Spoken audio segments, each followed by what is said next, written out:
Karena apa yang disebut memahami, kata Schleiermacher, adalah Nacherleben, mengalami kembali. Bertemu lagi dengan saya, Firman Panipahan, di YouTube channel Firman Panipahan. Kali ini saya akan membahas konsep memahami menurut Schleiermacher.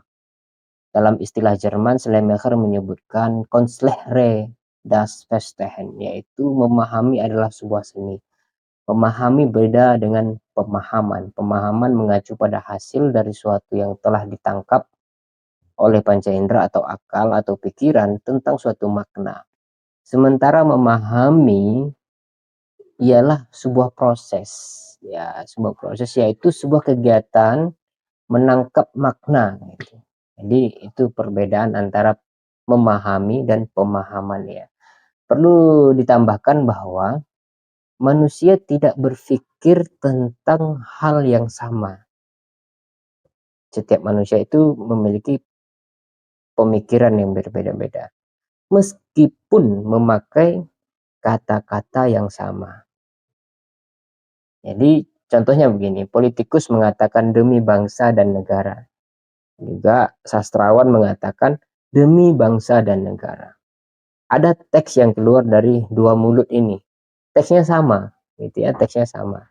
Tapi dua orang ini memiliki dua pikiran yang dua-duanya berbeda. Ketika dia mengucapkan demi bangsa dan negara, dua-duanya itu memiliki gambaran yang berbeda. Itulah, oleh karena itu kita perlu membedakan dua hal, ya, yaitu antara memahami apa yang dikatakan dalam konteks bahasa dengan kemungkinan-kemungkinannya, dan memahami sebagai sebuah fakta di dalam pikiran si penutur. Kedua hal itu ada jarak satu sama lain. Ada kesenjangan yang terjadi di situ. Kita dapat menyimpulkan bahwa dalam percakapan sering terjadi kesenjangan antara apa yang dikatakan dengan apa yang dipikirkan. Artinya adalah, menurut Schleiermacher, antara teks dan konteks perlu ditelusuri makna untuk menemukan makna keduanya. Gitu ya. Dalam hal memahami ada dua model memahami yang perlu dibedakan. Memahami secara spontan dan memahami dengan upaya.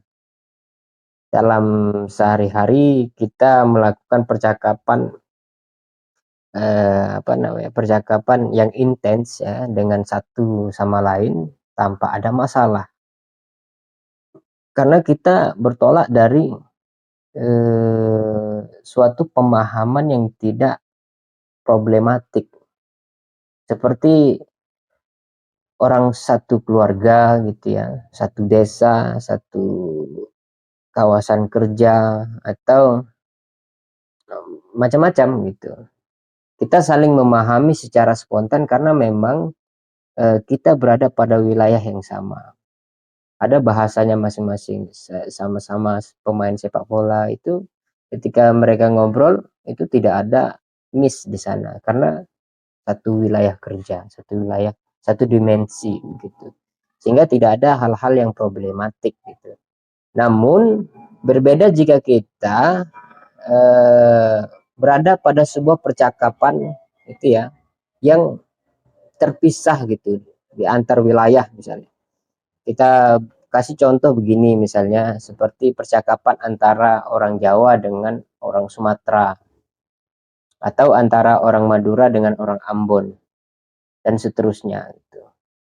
Maka dalam hal ini kita memerlukan upaya dalam saling memahami. Karena memang kosakata kita berbeda, kebiasaan kita berbeda, dan kepentingan juga berbeda, macam-macam gitu kan. Nah, oleh karena itu hermeneutik Schleiermacher tidak bermula dari pemahaman, akan tetapi bermula dari kesalahpahaman. Mengapa ada kesalahpahaman? Ya, itu tadi ya. Schleiermacher menjawab karena prasangka. Menurutnya karena kita terlalu mementingkan perspektif kita, sehingga kita memahami si penulis dengan cara kita gitu.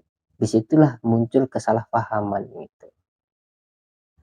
Itu penyebab kita salah paham, dan kesalahpahaman itu terjadi yang sangat rutin gitu, sangat rutin. Misal ada perempuan menangis di pojok, di pinggir sungai misalnya. Kita dengan perspektif kita mengatakan perempuan itu sedih.